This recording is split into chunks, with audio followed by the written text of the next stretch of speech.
Welcome to the African History Network show right here on 910 AM, the Superstation, the Future Radio. I'm your host, Brother Michael Imhotep. It is Friday, July 16th, 2021, and we are live. Hope everybody's doing well today. It's been a very, very busy day. I was on Roland Martin Unfiltered today for 2 hours, and we talked about the African-American female voting rights activists who were arrested on Thursday, July 15th. You know, we talked about this story on yesterday's show. Congressional Black Caucus Chair Joyce Beatty was arrested at the Hart Senate building. And Melanie Campbell of National Black Civic Participation and other African-American women, female activists were arrested yesterday. So we talked about this on yesterday's show. Today, they met with Vice President Kamala Harris at the White House. So we're going to talk some about that. And then toward the at the end of today's show on Roland Martin Unfiltered, we got the news that hip hop legend and pioneer Biz Markie passed away at age 57.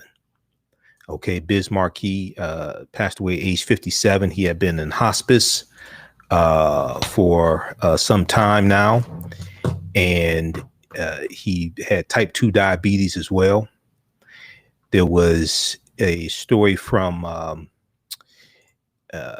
TMZ. I posted the article from TMZ dealing with his passing. So we'll talk some about Biz Markie. He came out in 1989 with the song Just a Friend.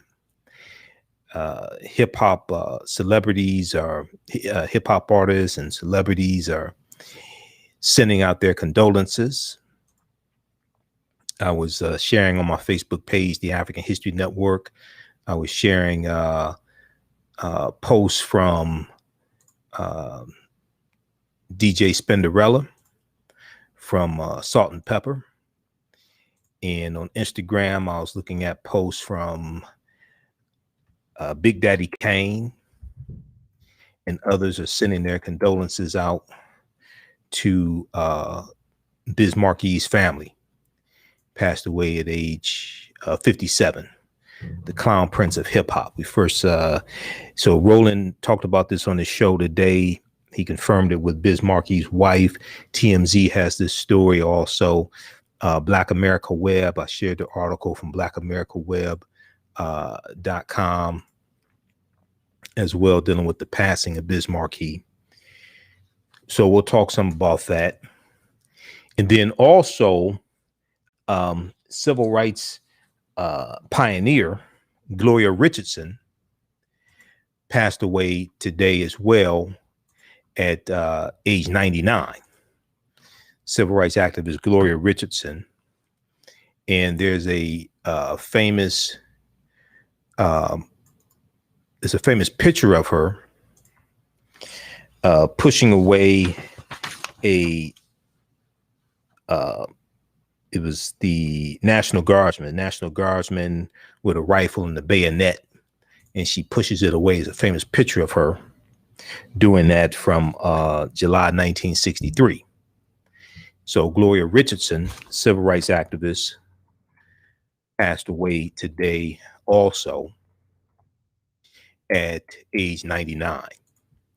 So we'll talk a little bit about Gloria Richardson as well. We'll talk about the meeting that African-American female voting rights activists had with Vice President Kamala Harris today at the White House.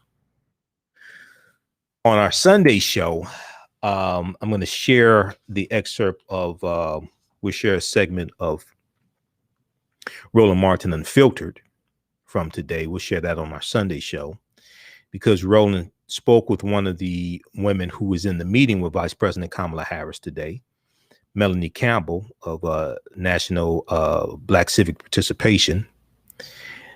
And also we commented, he also went to his panel. I was on Roland's panel today. So he went to the panel for our feedback as well. So we'll share that on Sunday's show.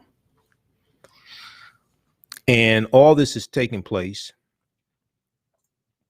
on July 16th. And July 16th is also Ida B. Wells' birthday. So happy birthday to Ida B. Wells Barnett. She was a journalist. She was a teacher, civil rights activist, anti-lynching pioneer as well, fighting for a federal anti-lynching bill. And she got involved in the anti-lynching movement in 1892. So there's a piece from history.com that deals with Ida B. Wells and how she got involved in the anti-lynching movement. Okay. Ida B. Wells and how she got involved in the anti-lynching movement. And we'll talk about that on today's show also. All right, now, so we'll talk about Ida B. Wells as well. Now, on the African History Network show, we focus on educating, empowering, and inspiring people of African descent throughout the diaspora and around the world, because right now it's corrects wrong behavior. What you do for yourself, what you do to yourself, and what you allow other people to do to you and get away with is based upon what you think about yourself. What you think about yourself is based upon what you've been taught about yourself. What you've been taught about yourself is based upon everything you've read, heard, and seen about yourself. So when you control the radius of a man or woman's thoughts, you can control the circumference of his or her actions, because the mind can't do or teach what it doesn't know. Now, we deal with a number of different topics here on the African History Network show. We deal with current events in history and politics, education, economic empowerment, entrepreneurship, relationships, love, sex, health issues, and much, much more. Sign up for our email newsletter. Text the word Kemet, K-E-M-E-T, to 22828 to sign up for our email newsletter. Text the word Kemet, K-E-M-E-T, to 22828 to sign up for our email newsletter. Also visit our website, AfricanHistoryNetwork.com, AfricanHistoryNetwork.com. Sign up for our email newsletter. The online course that I teach on Sundays, Sunday 2 p.m. to 4 p.m. Eastern Standard Time, Ancient Kemet, the Moors, and the Ma'afa, Understanding the Transatlantic Slave Trade, what they didn't teach you in school. That class meets this Sunday, 2 p.m. to 4 p.m. Eastern Standard Time. Visit our website, AfricanHistoryNetwork.com, AfricanHistoryNetwork.com. You can register for that 10-week online course there. Okay, we deal with thousands of years of history, and we deal with ancient Africa and deal with what led up to the transatlantic slave trade taking place, and we go throughout the transatlantic slave trade as well. Okay. We also deal with the 800-year occupation of Europe by the Africans known as the Moors, who take the teachings from ancient Kemet, ancient Egypt into Europe. And this is going to bring Europe out of the Dark Ages. And we're going to see what leads to the transatlantic slave trade taking place. So if you go to our website, AfricanHistoryNetwork.com, scroll down the page, you'll see the information for the, we're here 6 days a week. You'll see the information for the online course. Click on register here. Takes you to our next page on Learn World, our online school. Click on enroll, and as soon as you register, you can start watching the course content. So we do the classes live. All the sessions are recorded. So as soon as you register, you can watch last Sunday's class, and you'll be ready for this Sunday's class, 2 p.m. to 4 p.m. Eastern Standard Time.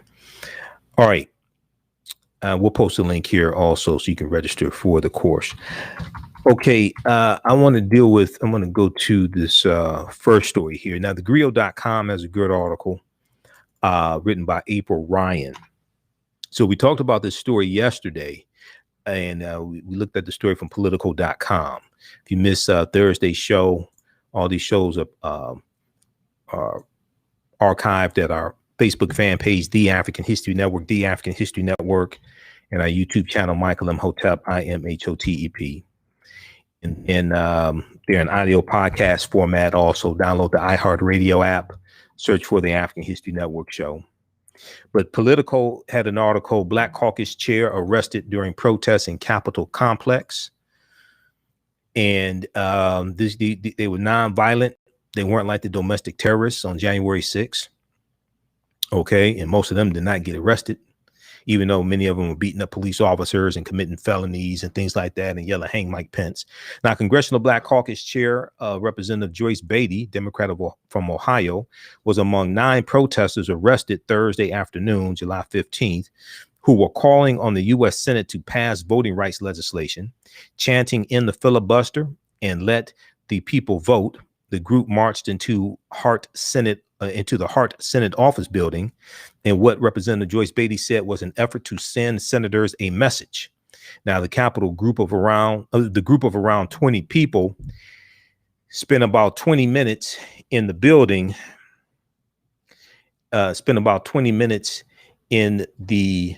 Building before Capitol Police delivered several warnings and restrained the protesters with zip ties. The police detained Representative Joyce Beatty, then led her and other protesters outside to waiting Capitol vans. The remaining protesters walked out of the Senate Hart office building without being arrested. Now, these activists today met with Vice President Kamala Harris, and they were discussing getting the For the People Act passed, as well as getting the John Lewis Voting Rights Act passed as well. So there's a good article on this. Now, I have not seen a lot of articles written about this meeting that took place. I know they talked about it some on MSNBC. We talked about it on Roland Martin Unfiltered today. Hopefully there'll be more articles written about this meeting because this is important. April Ryan has a piece for thegrio.com, African-American owned and operated media outlet, thegrio.com. Vice President Harris holds Black women voting rights activists after arrest. This is an exclusive article to thegrio.com. America's first Black and woman vice president compared the civil rights leaders to historic figures like Fannie Lou Hamer, Ida B. Wells, and others. And once again, we know today, July 16th, is Ida B. Wells' birthday. So from the big lie to the big fight, civil rights leaders are sounding the alarm this summer for as long as it takes for voting rights legislation to move in the U.S. Senate. The White House remains very concerned about voting rights as the West Wing becomes a revolving door for meetings with advocates in the fight. Friday afternoon, President Joe Biden, Vice President Kamala Harris, and staffers listened to what was happening on the ground from African-American women voting rights activists who represented their respective groups in overflow numbers, at the wooden conference table of the Roosevelt Room. Now, President Joe Biden dipped into the meeting, which was hosted by Vice President Kamala Harris and included a guest list of some of the most notable African-American women's groups in the voting rights arena. Here's a picture of them here. We see Melanie Campbell. She was on Roland Martin Unfiltered today. Melanie Campbell in the purple. We'll continue this on the other side of the break as well. Now, also, if you like this information, you can support the African History Network, $ the AHN show through Cash App, $ the AHN show through Cash App, then also through PayPal, paypal.me/the AHN show, paypal.me/the AHN show, or at our website, AfricanHistoryNetwork.com. Okay, this helps us keep doing the research, stay on the air, keep broadcasting. We're here 6 days a week. And be sure to join us Sunday. Sunday, we're here 9 p.m. to 11 p.m. Eastern Standard Time. And Sunday, I'm going to share with you the excerpt of my conversation with Dr. Cornel West. He was a guest today on Roland Martin Unfiltered, and I got to ask him a question about Dr. John Henrik Clarke and Dr. Yosef Ben Yakinen and the conflict, the criticism of Dr. West and from Dr. West and Dr. Henry Louis Skip the Truth Gates about the Afrocentric scholars in the early 1990s. Okay, so we'll talk about that on Sunday show. All right, you listen to the African History Network show right here on 910 a.m. Superstation Future Radio. I'm Michael Imhotep. We'll be back in a few minutes.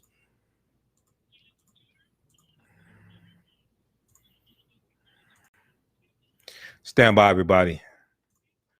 Stand by. We'll be back in a few minutes. Stand by.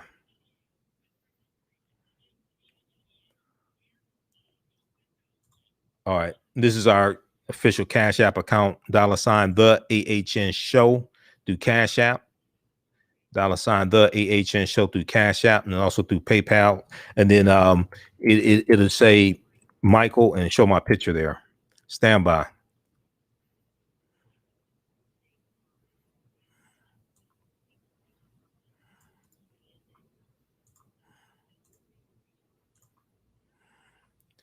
Stand by, everybody.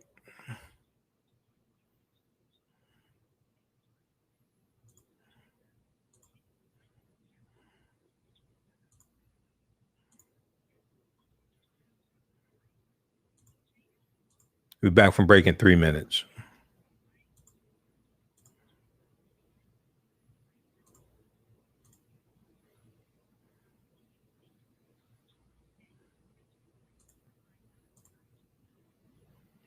Stand by.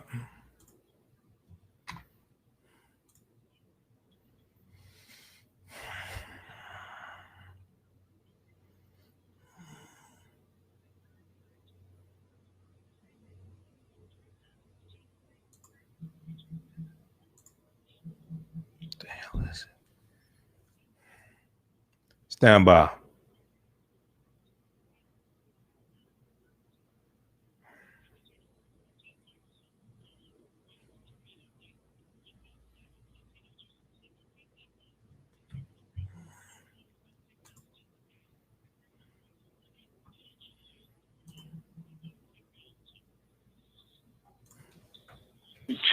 The Superstation, Detroit's only African-American talk radio.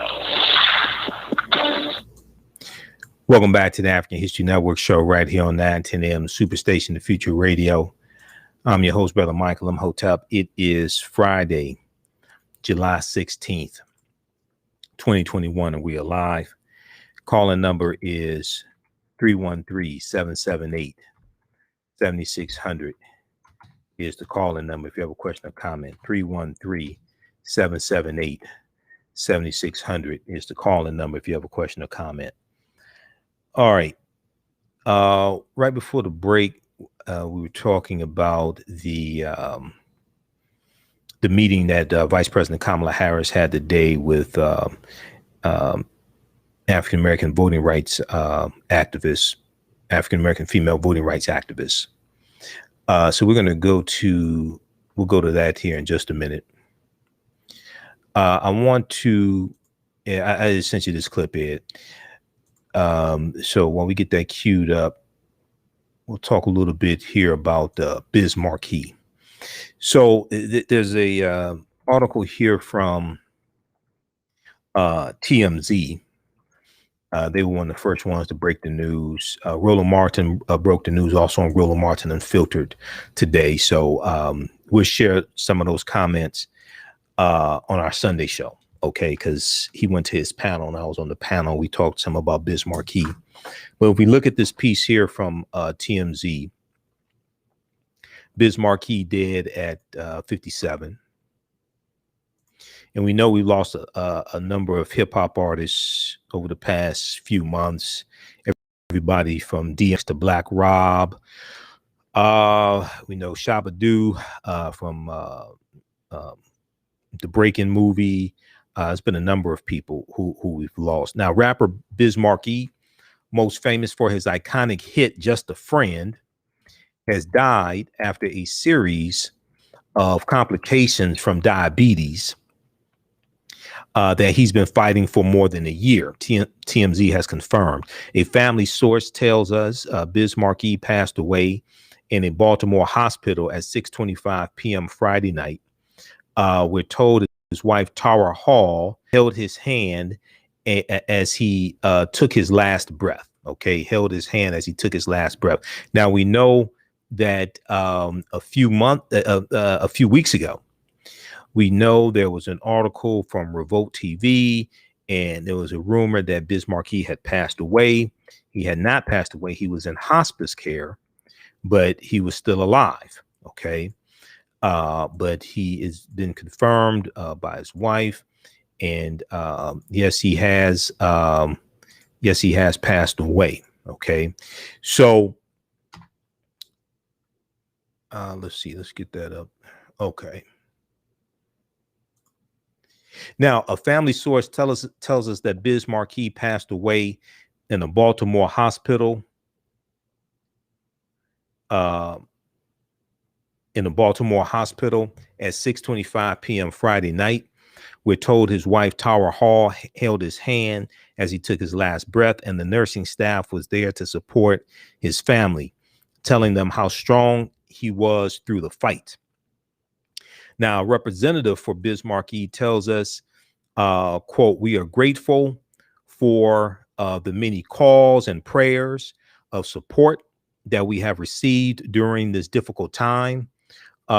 Biz Markie created a legacy of artistry that will forever be celebrated by his industry peers and his beloved fans whose lives he was able to touch through music spanning over 35 years. He leaves behind a wife, many family members, and close friends who will miss his vibrant personality, constant jokes, and frequent banter." Now, TMZ broke the story that Biz Markie was hospitalized last summer for an ailment his rep told us was related to his type 2 diabetes. At the time, the rep said, quote, "He is receiving the best care from an amazing team of medical professionals, and we remain positive about the outcome," end quote. However, his condition remains somewhat of a mystery until April 2021, when Big Daddy Kane made an appearance on The Breakfast Club, telling the show's hosts that Biz Markie was doing better and in a physical rehab facility. Throughout his hospital stay, rumors swirled that Biz was in a coma, but TMZ source says that was never the case.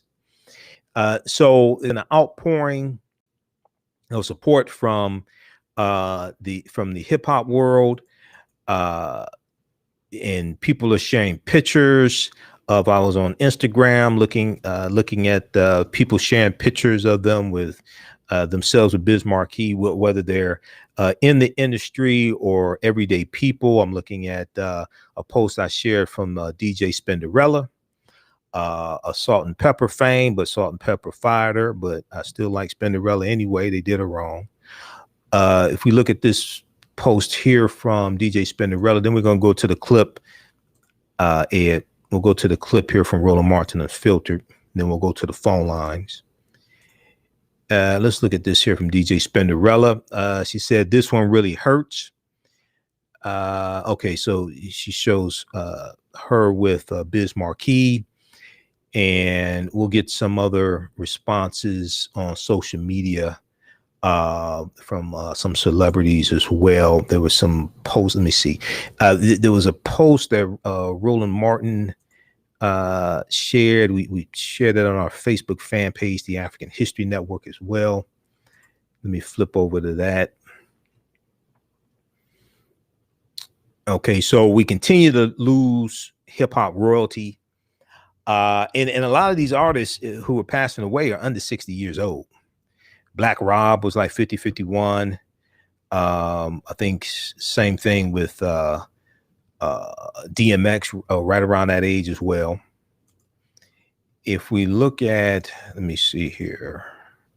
Okay, so we got this post here from DJ Spenderella, and There was one. Okay, BlackAmericaWeb.com has a good article on Biz Markie. This post right here from Roland Martin. Breaking news: Biz Markie has died. And let's see here. His wife has confirmed it. So people are, giving their condolences and sharing their memories of Biz Markie. Okay, I want to go to this clip here. So this is Roland spoke with Melanie Campbell of the National Black Civic Participation today about the meeting that the group had with Vice President Kamala Harris. Let's go to this clip. We'll see. Joining us right now is the leader of the National Coalition on the Black Civic Participation, also the convener of the Black Women's Roundtable, Melanie Campbell. Melanie, glad to have you back. Thank you. You were one of the folks who was arrested on yesterday. First and foremost, you had the meeting with the White House today. How did that meeting go with Vice President Kamala Harris? I think it was a really engaging conversation, Roland. She was more listening, but we also met with some of the other staff, Cedric and others from both the President's senior team and Vice President's team. I think was really important because it is truly the one president at a time and there was Vice President at a time. So it was good to have both in the meeting, and President Biden did stop through. Thank you for coming. I just wanted to say thank you for what Black women have done in coming to a lot of these elections. But the meeting definitely was with Vice President Harris.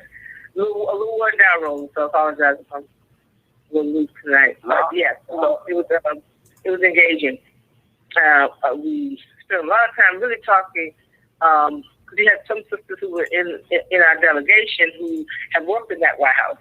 Dominion Moore and Ian Dashi were two, and just really making those suggestions and recommendations around using not just the pulpit, but using, let's say, all aspects of what they can do, the whole of government approach, if you will, like they've done for COVID, with done with ACA, with healthcare, with Obama administration, as examples of utilizing all means from the White House standpoint and the administration standpoint to think of ways that they can get out into the community and really carry this all the way through and engaging the American public.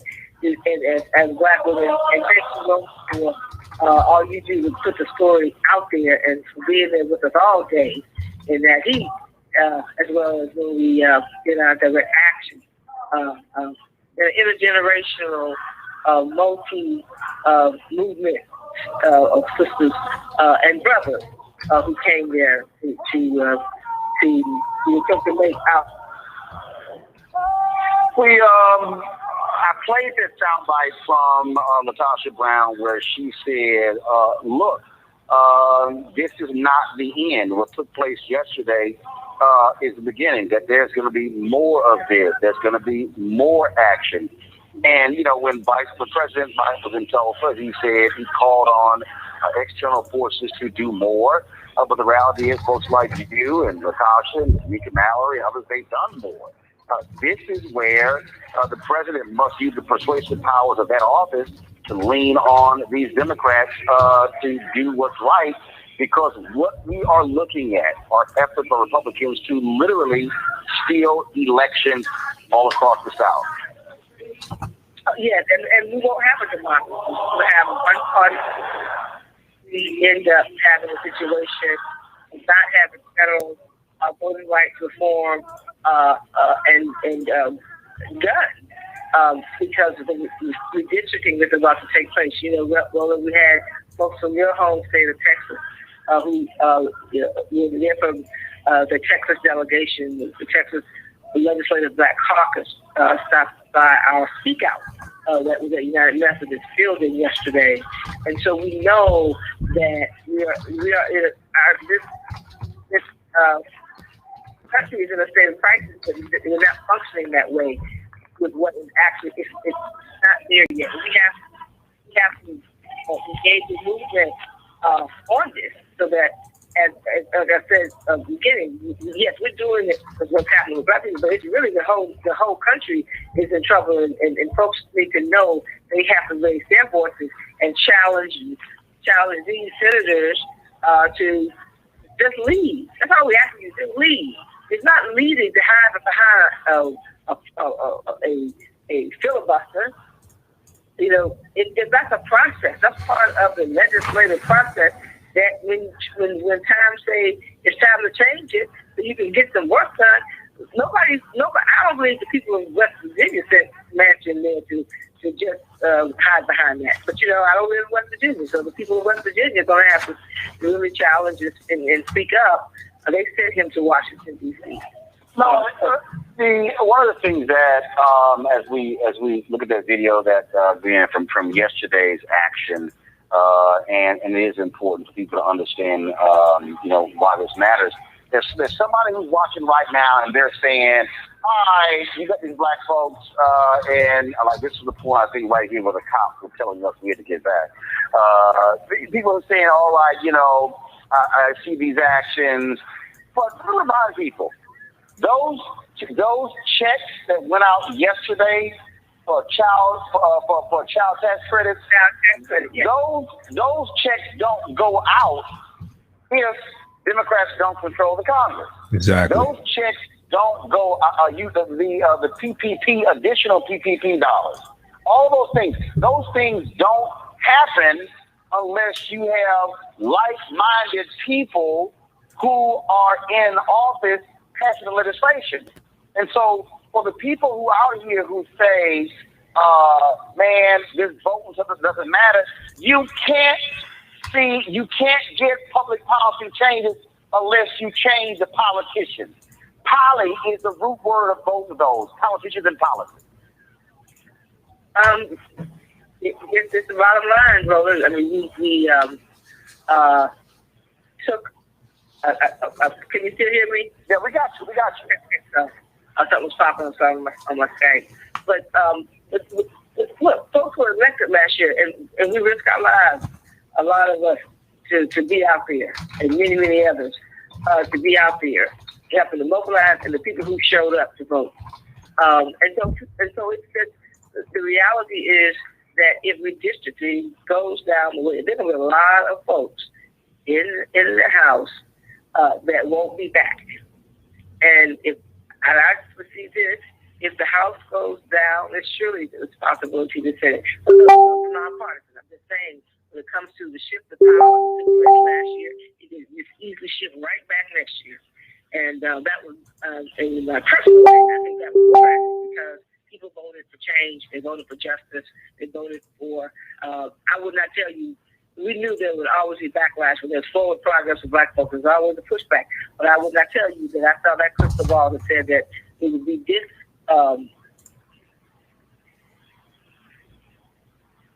Did we lose Belly? I think her Skype froze. All right, then. Okay, pause it right there. Pause it right there, Ed. Go to clip 2. I sent you clip 2. Let's go to clip 2. So Melanie Campbell's talking about the meeting that they had with Vice President Kamala Harris today at the White House. And she was, Melanie was one of the ones arrested yesterday at the Capitol building, at the Hart Senate office building.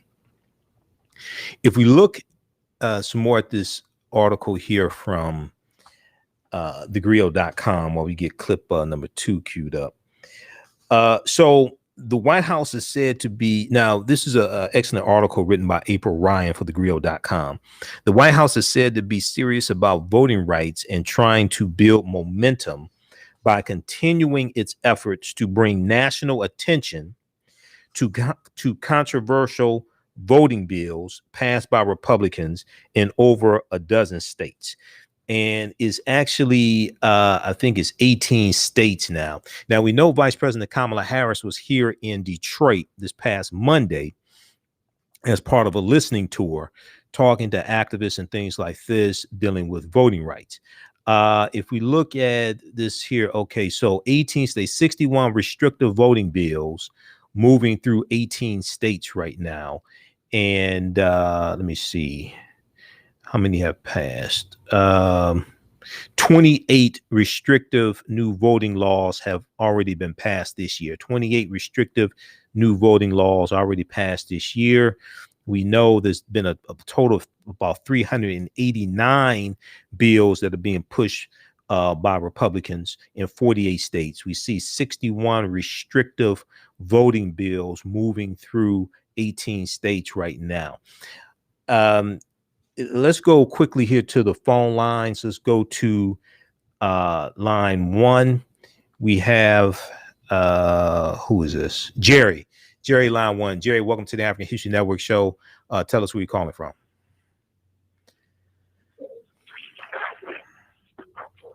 Okay, Jerry, you're on the line. If you're on speakerphone, take us off speakerphone and take us off Bluetooth, please. Yeah, this is Jerry. I had a question. We were talking. You were talking last couple of days, but you never got in depth about Cuba, like what's going on in Cuba. Like, yeah, I talked a little bit about Cuba. We were talking more about Haiti, but I talked a little bit about Cuba. Yeah, but what's going on in Cuba? Really, you're getting played by these white Cubans, just like your our mentor. What's his name, from New York, Professor James Small. Yeah, Professor Small, yeah. He's really heavy on Cuba. He knows a lot about it. And he talks about these white Cubans like Ted Cruz and Marco Rubio and, Andy Garcia and Senator Menendez, Robert Menendez from New Jersey, right? All these guys, they were the former offspring of the slave masters that were enslaving our people in Cuba. And the ones that you see that are in Florida, like they also are, that's why they all vote Republican, those people. They're very racist. And I've been to Miami and certain parts of Miami, if you're black, and if you don't speak Spanish, you go down there, those people try to kill you.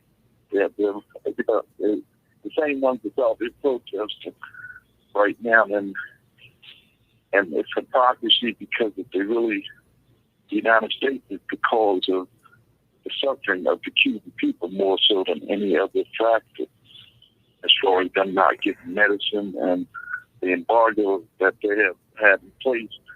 They, against no other country, they have never done. It's unprecedented. It's never been done against any other country, and especially a white country. Like they would never do that. Okay. They did it like, and certain like brown countries like Venezuela or like they Saddam Hussein when they embargoed him. But all those things that they were doing, it only hurt the people, like in the country, just like what's going on in Cuba. Okay. The United States is the number one, and Joe Biden, he's caught up in this. He's trying to do something at least better than what Trump is doing, because Trump, he stopped us from even going to visit our brothers and sisters in Cuba. You right. couldn't catch a plane, or you couldn't do anything. Right. He reversed that. Right. And so you got they had showed one black rap artist in Cuba. A lot of them are brainwashed too, because they're just about greed and see what they can get, and they're trying to get publicity or something like that at the expense of their own people. And they don't realize that they get played by the Western media to act that they see. That's the reason why they are mad at the Cubans, because they were doing too many things, giving free medicine and medical education, right, stuff like that, and they were fighting in Africa. Right. Hey, Jerry, do this. Jerry, call back Sunday. Call back Sunday when we have 2 hours, because we're running out of time here, man. I only have an hour during the week. Call back Sunday when we have 2 hours, okay? Call back Sunday. We can talk about this some more. I got to get to this next segment here. Okay, thanks for calling. All right, I need to go to clip 2 here. So after Roland interviewed Melanie Campbell, then he went to his panel. Now, on Wednesday's show, we talked about how you had corporations, 150 plus corporations, who have signed a letter in support of the John Lewis voting rights bill. Okay, now they did not, however, say that they were going to stop funding Republican candidates if they pass these voter restriction bills. Okay, see, they didn't say that. So the letter from these corporations is very weak, even though it's a little movement, because they have been very silent the past couple of months, but it's still very weak. Okay, let's go to clip 2. Your president saying what day are alphas going to join the 8 alphas in Congress to do the same thing yesterday? Sigmas. Congressman John Lewis was a Sigma. I want to know, when is Phi Beta Sigma going to call their members to have a civil disobedience in the Senate Hart building, like you saw yesterday with Congresswoman Joyce Beatty, a Delta, and the Deltas who were there yesterday. I want to know when the Omegas are going to do that, when the Iotas are going to do that. I want to know when the Masons are going to do that. I want to know when the black men are going to show up. Well, good questions, Roland. And I talked about this with the protests on my show last night, and also there were African American men there. Okay, now I don't know how many got arrested. I think 10. No. Let me be clear. There were black men who were there. Right. We walked along with them. I can roll a video. But follow me here. Right. I agree with you. I don't want to. This is what I'm saying. I don't want to see a sister at the next one. I want to see 100. What I'm saying is, I want to see 100 brothers. I want the Kappas, right, to say to the Kappas who are in Congress, right, we gonna stand with you, and we gonna have 100, 200, 300 there. I want the Masons to be there, saying the same thing. I want the Alpha saying we gonna pick this Thursday. I'm saying, what I'm saying is, right, I don't just want to hear brothers make statements or send out press releases. I want to see them on the front line. Oh no, I agree with that. I agree with that, and the show of force from those organizations as well. In their colors. In their colors, absolutely. I agree with that.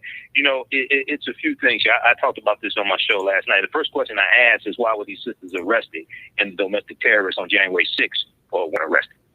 Who attacked the U.S. Capitol building? That's the first thing. First question I asked, number one. Secondly, when you talk to Melanie Campbell about where the white people, one of the critical things here, and we talked about this last Friday, Roland, is we have got to expand this beyond just, in general, a black thing. Because, see, when we talk about the 1965 Voting Rights Act, that automatically gets associated with African Americans. But what is at stake for white college students? What is at stake for elderly white people who go through mail-in ballots? What is at stake for Latinos and Asian Americans?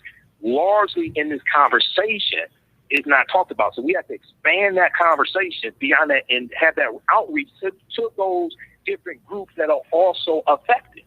Because the Voting Rights Act is associated with Dr. King, John Lewis, things like this.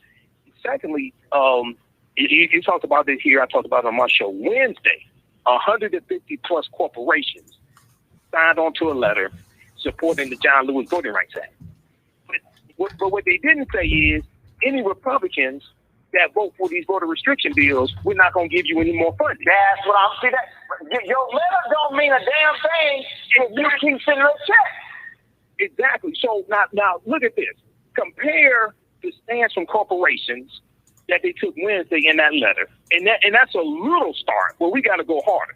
Compare that to the stance they took with the Indiana transgender bathroom bill in 2015, when corporations were talking about canceling conferences in the state of Indiana NCAA came out. All these corporations came out. They were talking about withdrawing economic support. Not only did they do this, if you go study what happened, Mike Pence was the governor of Indiana. Corporations put so much economic pressure on Indiana, the state legislature within a week changed the law. That's how much economic pressure they put on us. So how is it you come out hard for LGBTQ, but you silent for BLACK? And the same thing with North Carolina. When North Carolina had their transgender bathroom bill, you saw corporations take a much harder stance. So the second thing that has to happen is we have to collectively put our foot up the ass of these corporations that are taking these little baby steps. When we see a history of them taking a much more stronger stance when it comes to transgender people choosing which bathroom they want to use. And lastly, to piggyback on or piggyback on Faraji's point, the reason why many of our people don't fight back is because many of our people don't think that we're fighting for. So we got to deal with the self-esteem issue and how we see ourselves as well. All right, pause it right there. Pause it right there. We'll pick up this conversation on our Sunday show. I'm going to share with you the excerpt from LaTosha Brown outside the Senate building where they were arrested, as well as I'll share with you the comments from yesterday outside the Senate building, the Hart Senate building, from Cora Masters Berry. Cora Masters Berry is the former wife of DC Mayor Marion Barry. And she talked about how she's 76 years old. And she said, I was out there fighting for the 1965 Voting Rights Act. She said, I am mad because I'm 76 years old and I was out there fighting for the 1965 Voting Rights Act. She said, we got it. And here I am. I just don't understand why we are here, because they now this is what I've talked about in understanding political self-defense. We don't understand the concept of protecting gains that were made. We don't understand the concept of protecting gains that were made. It's not just getting bills passed. It's understanding how to protect what you got passed. And because politics is a continuous process, politics is the legal distribution of scarce wealth, power, and resources, and the writing of laws, statutes, ordinances, amendments, and treaties, their adoption, interpretation, and enforcement. Politics is a continuous process. There are always people who are trying to take away what you have because they perceive your gain as their loss.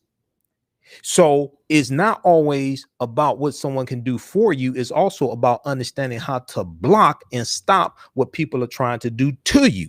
We must understand political self-defense and understand how to protect gains that were made, how to, one, assess the gains were made, two, how to protect gains that were made.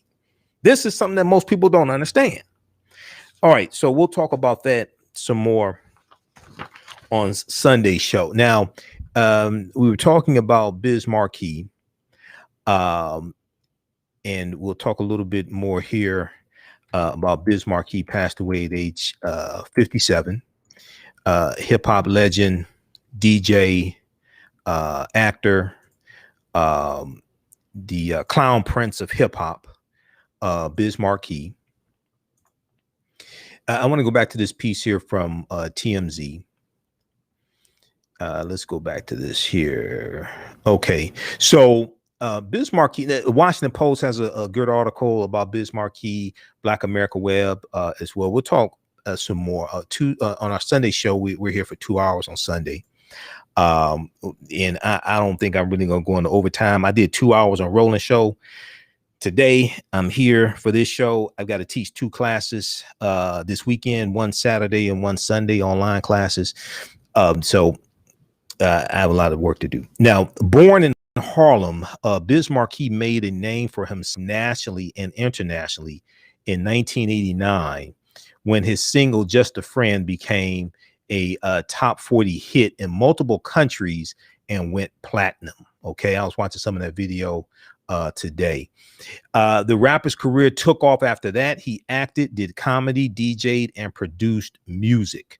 The last time we got Biz was at a Reagan National Airport in DC, where he joked about the unique way he paid off a debt to 50 Cent, to hip hop artist 50 Cent and I'll go 50 Cent. Okay, so Biz Markie passed away age 57. Now, also Gloria Richardson, as well, civil rights activist Gloria Richardson passed away today as well. There's a piece from the Associated Press here that talks about Gloria Richardson.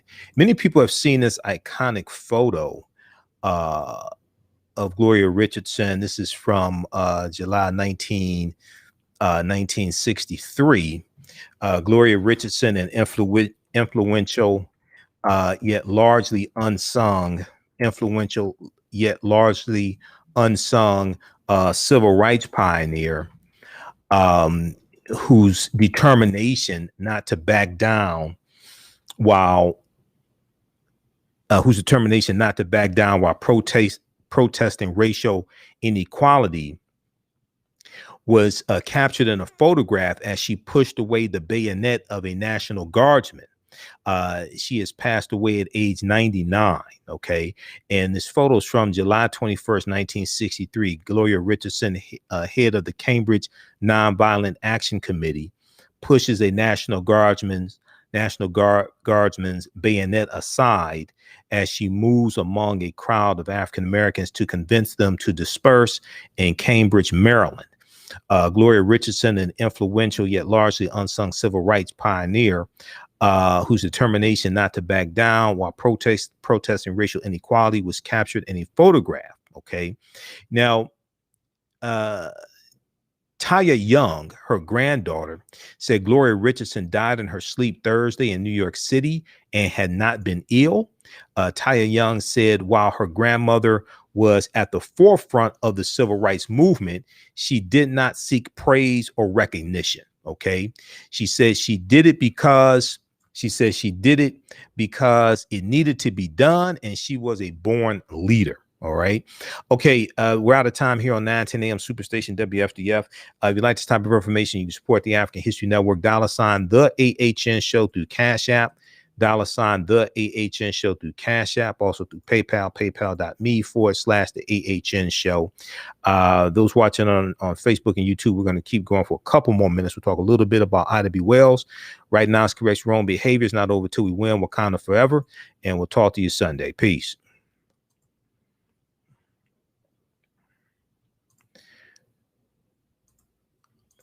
Stand by, everybody. Let me disconnect this call. Stand by. All right. Okay. So you can support us through Cash App, $ the AHN Show through Cash App, or through PayPal, paypal.me/the AHN Show. This helps us keep doing the research, stay on the air, keep broadcasting 6 nights a week, pay some of the bills, etc. Be sure to register for the 10-week online course that I teach, Ancient Kemet, the Moors, and the Ma'afa, Understanding the Transatlantic Slave Trade, where they didn't teach you in school. This class meets 10 consecutive Sundays. Class just started up Sunday, July 4th. Okay, we meet again this Sunday. 2 p.m. The class meets 2 p.m. to 4 p.m. Eastern Standard Time. 2 p.m. to 4 p.m. Eastern Standard Time. Okay. So I do a PowerPoint presentation. We have book references, articles, video clips, guest speakers, everything.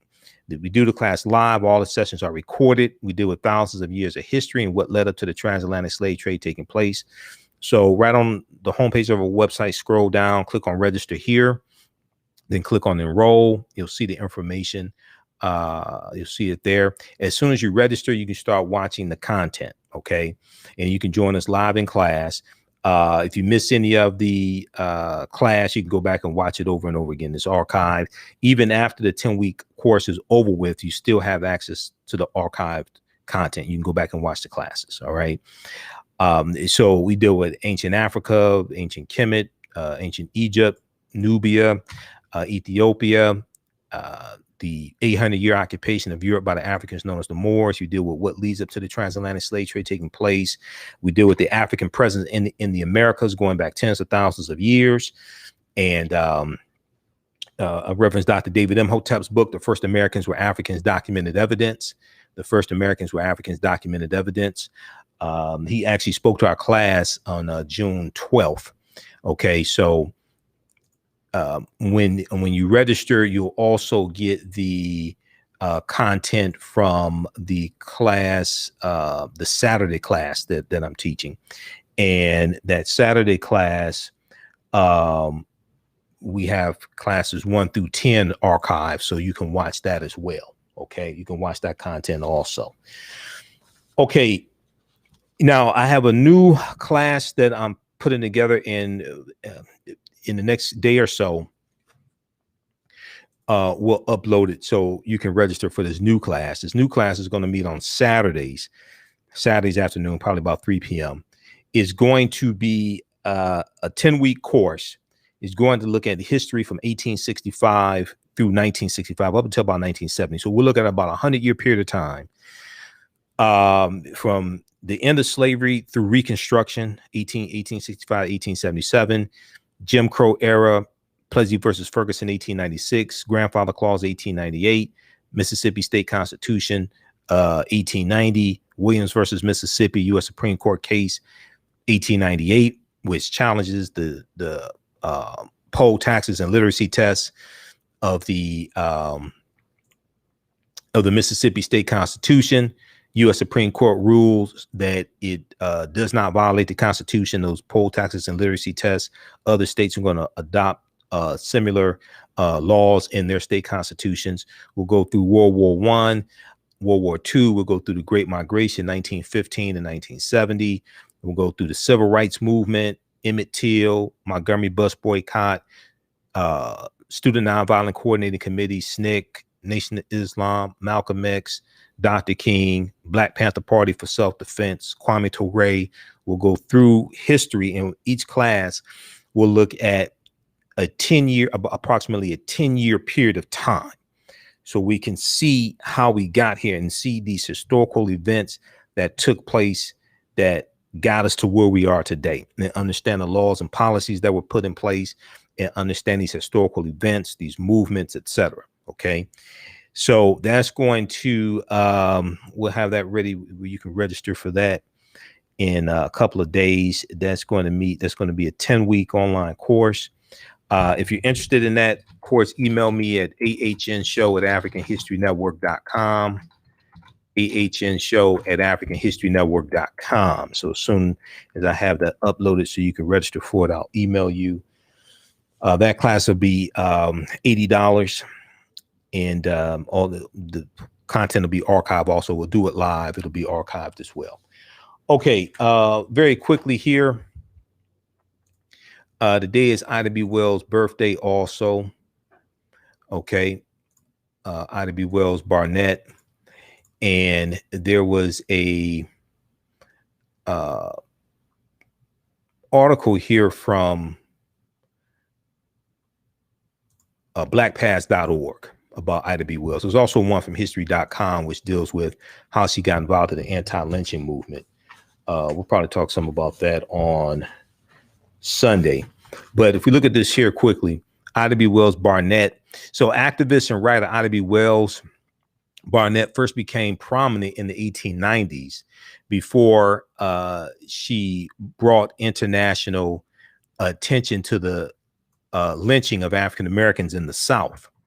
Wells was born a slave in Holly Springs, Mississippi in 1862. So this is during the Civil War.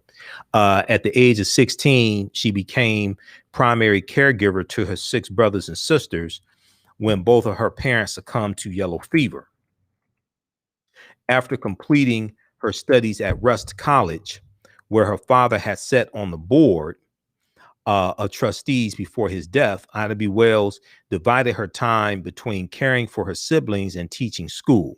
She moved to Memphis, Tennessee in the 1880s. Now, Ida B. Wells first began protesting the treatment of African-American Southerners on a train ride between Memphis, Tennessee, and her job at a rural school. The conductor told her she must move to the train's smoking car. She must move to the train's smoking car. Ida B. Wells refused, arguing that she had purchased a first-class ticket. The conductor and other passengers then physically removed her from the train.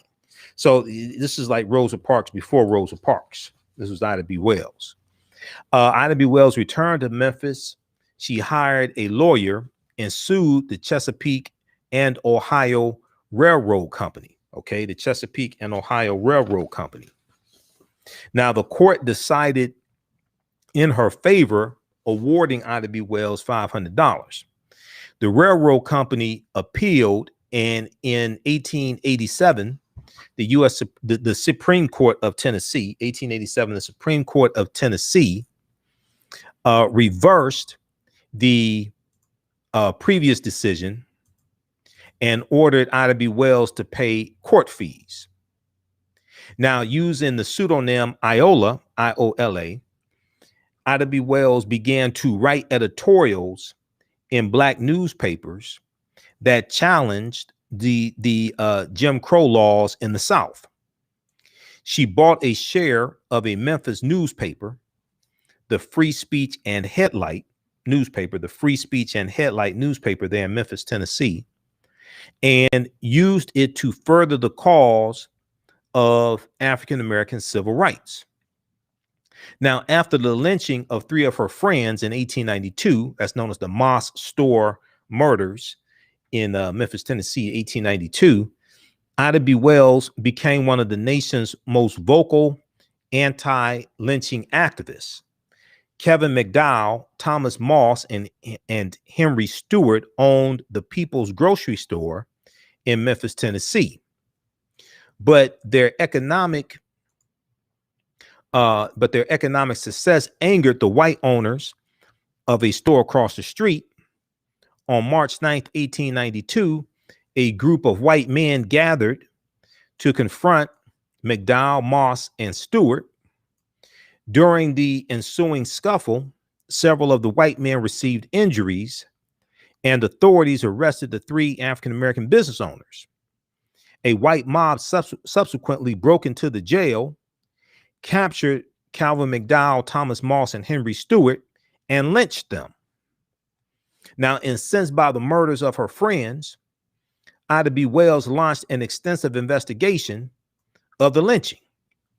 In 1892, she published a pamphlet called Southern Horrors, Horrors,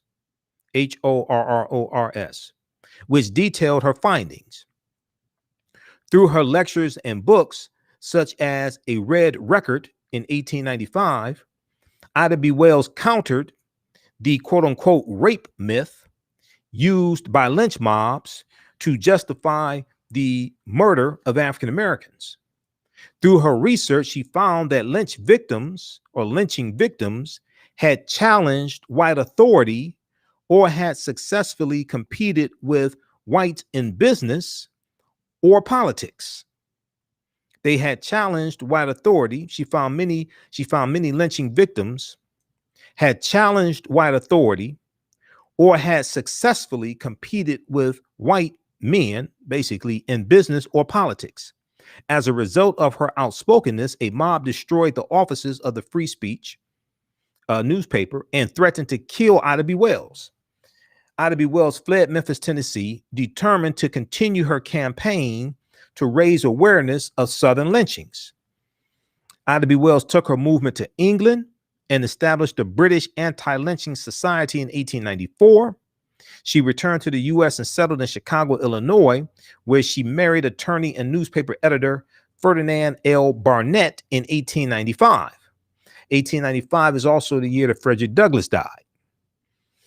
Now, Ida B. Wells Barnett also worked to advance other political causes. She protested the exclusion of African Americans from the 1893 World's Columbian Exposition in Chicago, and 3 years later, she helped launch the National Association of Colored Women In 1909, Ida B. Wells Barnett was a founding member of the National Association for the Advancement of Colored People, the NAACP. She also actively campaigned for women's suffrage. Now, she died in Chicago in 1931 at the age of 69. So happy birthday to Ida B. Wells, that was born July 16th, 1862. All right, look, we have to get out of here. Remember, the African History Network, we focus on educating, empowering, and inspiring people of African descent throughout the diaspora and around the world, because right now it's correct your own behavior. Register for the online course that I teach on Sundays. We have the information at our website, AfricanHistoryNetwork.com. Ancient Kemet, the Moors, and the Ma'afa. Understanding the transatlantic slave trade, what they didn't teach you in school. And as soon as you register, you can start watching the course content. And then we also have a new class that's going to start up on Saturdays dealing with looking at history after slavery ends from 1865 to about 1965 or so. We have that one starting up as well. Email me at TheAHNShow@AfricanHistoryNetwork.com if you're interested in that class looking at history in looking at that 100-year period of time. That's going to be a really good class, okay? Because we're going to be able to, it's going to be 10 weeks, 10 consecutive Saturdays, and we'll be able to zero in on about a 10-year period of time each class, about a 10-year period of time each class. So we'll be really able to delve in to this and understand this history and how this history still impacts us today. All right. Okay. So we got Damon. Thanks for all your effort to improve our minds and soul education. Thank you, my brother. All right. Thanks, Damon. Damon, Robert, Jelana, everybody watching. Follow us on our Facebook fan page, The African History Network, The African History Network, and our YouTube channel, Michael Imhotep, IMHOTEP. Click on the like button, the thumbs up button on these videos, okay, so they perform better in the algorithms. When you follow us on Facebook and YouTube, be sure to turn on live notifications so you know when we go live. All right, we have to get out of here. Remember, right now it's correct wrong behavior. It's not over till we win. Wakanda forever. And we'll talk to you Sunday. Okay, Sundays. So we're here Monday through Friday, 11 p.m. to midnight Eastern Standard Time, and Sundays, 9 p.m. to 11 p.m. Eastern Standard Time. These shows are also in audio podcast format. Download the iHeartRadio app. The iHeartRadio app, search for the African History Network Show. And wherever you get your podcast from, search for the African History Network Show. We're on 10 different audio podcast platforms: Stitcher, Castbox, Blog Talk Radio, iTunes, FM Player, TuneIn. We're on a number of different podcast platforms. All right, we'll talk to you. We'll talk to you Sunday. All right, peace. On Purpose Television Network. Yes, Black on Purpose Television Network. All black, all positive, all the time. The largest black-owned streaming television network in the world, bringing our people together worldwide. Controlling our messages, our story, our way. Black TV the way it should be. Black music, Black history, and more. 30+ channels, thousands of shows. Black on Purpose Television Network. Subscribe now. Gain knowledge in minutes from insightful summaries of progressive and socially conscious books. Blacklisted gives you access to curated content that'll satisfy your curiosity to learn and understand different perspectives. Empower yourself through inspirational and actionable ideas. It's easy to read or listen to on the go. Blacklisted. Empower yourself. Start your free trial today.